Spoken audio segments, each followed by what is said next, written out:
تاریخ میں نا ایسی بہت سی کہانیاں ہیں جو ہمیں طاقت، غرور اور پھر اس کے انجام کے بارے میں بتاتی ہیں۔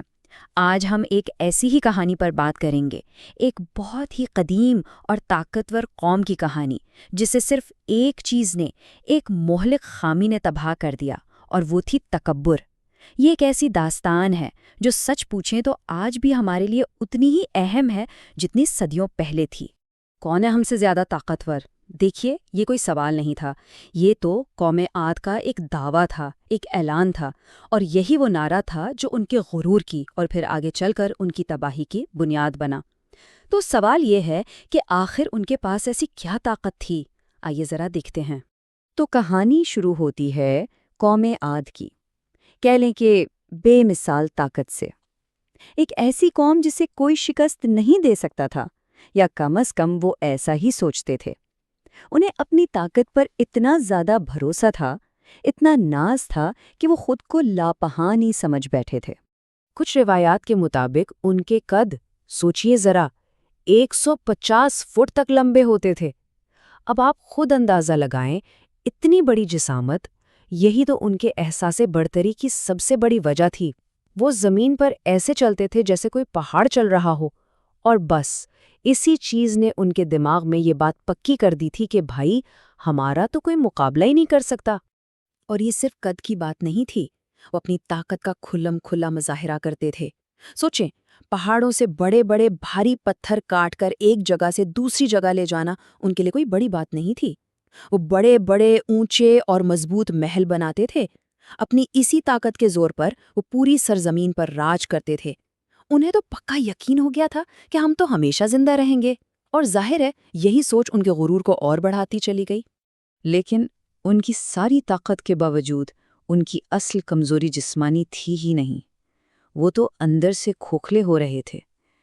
ایک گہرا تکبر، ایک ایسا غرور جس نے انہیں بالکل اندھا کر دیا تھا، اور یہی وہ زہر تھا جو آخرکار ان کی تباہی کا سبب بنا۔ عربی میں اس خامی کو تکبر کہتے ہیں، اور یہ سمجھنا ضروری ہے کہ یہ صرف فخر یا پرائیڈ نہیں تھا، نہیں، یہ اس سے کہیں آگے کی چیز تھی۔ یہ ایک ایسی کیفیت ہے جب انسان سمجھنے لگتا ہے کہ میں ہی سب سے بہتر ہوں، اور اسی غرور میں آ کر وہ ہر سچائی کو، ہر نصیحت کو ٹھکرا دیتا ہے۔ قوم عاد کا بھی بالکل یہی حال تھا۔ اور ان کا تکبر کس حد تک پہنچ چکا تھا، اس کا اندازہ ان کی اس بات سے لگائیں۔ وہ کہتے تھے، اگر کوئی عذاب آیا نا تو ہم اسے اپنے ہاتھوں سے روک دیں گے۔ مطلب سوچیں تو صحیح، یہ صرف کوئی بات نہیں تھی، یہ ان کے وہم کی انتہا تھی۔ وہ یہ سمجھ بیٹھے تھے کہ ان کی جسمانی طاقت کے آگے کوئی چیز نہیں ٹک سکتی، یہاں تک کہ کوئی آسمانی آفت بھی نہیں۔ لیکن جیسا کہ ہر کہانی میں ہوتا ہے، یہاں بھی ایک موڑ آیا۔ ان کی زندگی میں یہ موڑ آئے حضرت ہود علیہ السلام۔ وہ ان کے لیے ایک موقع لے کر آئے تھے، ایک آخری موقع، لیکن قوم کے غرور نے، ان کے تکبر نے اس موقع کو بھی ہاتھ سے جانے دیا۔ یہاں آپ ان دونوں کے درمیان فرق صاف دیکھ سکتے ہیں۔ ایک طرف حضرت ہود کی بہت سادہ اور عاجزانہ نصیحتیں تھیں کہ خدا کی عبادت کرو، اس سے معافی مانگو، اور دوسری طرف قوم کا کیا جواب تھا؟ تکبر سے بھرا ہوا، تمہارے پاس کوئی ثبوت نہیں ہے، ہم اپنے باپ دادا کے طریقے نہیں چھوڑیں گے۔ مطلب صاف تھا، انہوں نے جان بوجھ کر سچائی کو ماننے سے انکار کر دیا تھا۔ اور جب نصیحت کو اس طرح ٹھکرا دیا جائے تو پھر انجام تو آنا ہی ہوتا ہے۔ اب یہ کہانی اپنے کلائمیکس پر پہنچ رہی ہے، ایک ایسے مقام پر جہاں ان کا غرور ایک ایسی طاقت سے ٹکرانے والا تھا جو ان کی سوچ، ان کے تصور سے بھی کہیں زیادہ بڑی تھی۔ ہوا یہ کہ پورے 3 سال سے وہاں شدید خشک سالی تھی، قحط پڑا ہوا تھا۔ پھر ایک دن افق پر ایک بادل نظر آیا۔ اب آپ خود سوچیں، 3 سال کے بعد بادل دیکھ کر ان کی کیا حالت ہوئی ہوگی۔ ان کی خوشی کا کوئی ٹھکانہ نہیں رہا، وہ پانی کے لیے ترس رہے تھے، اور انہوں نے فوراً سمجھ لیا یہ رحمت کا بادل ہے۔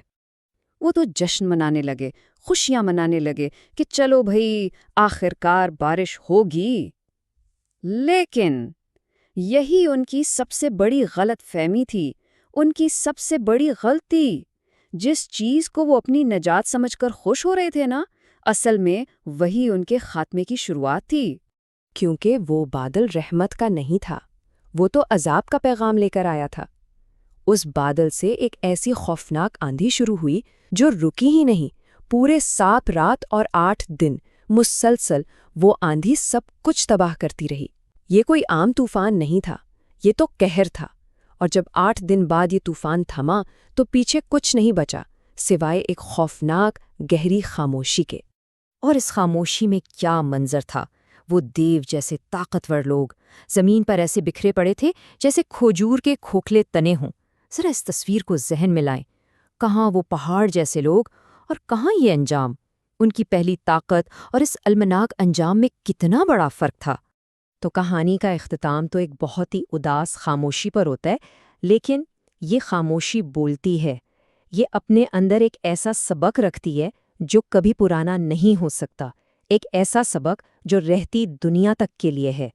جب وہ ہوا رکی نا تو قوم عاد کا ایک بھی فرد زندہ نہیں بچا تھا۔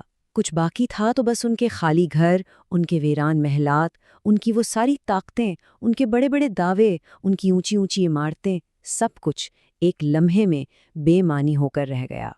تو آخر میں یہ کہانی ہمیں ایک بہت ہی اہم سوال کے سامنے لا کھڑا کرتی ہے کہ اصل طاقت ہے کیا؟